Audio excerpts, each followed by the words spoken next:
How to mark a card as done. So let's get started. Open your board and we can see the job to do, and here is some checklist, okay? And how to mark it as done.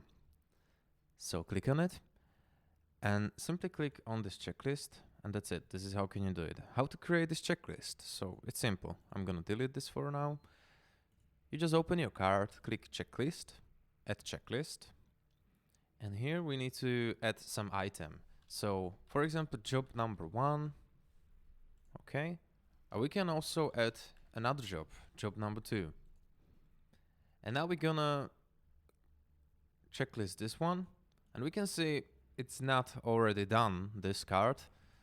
So if you click on this job number 2 checklist, now it's done.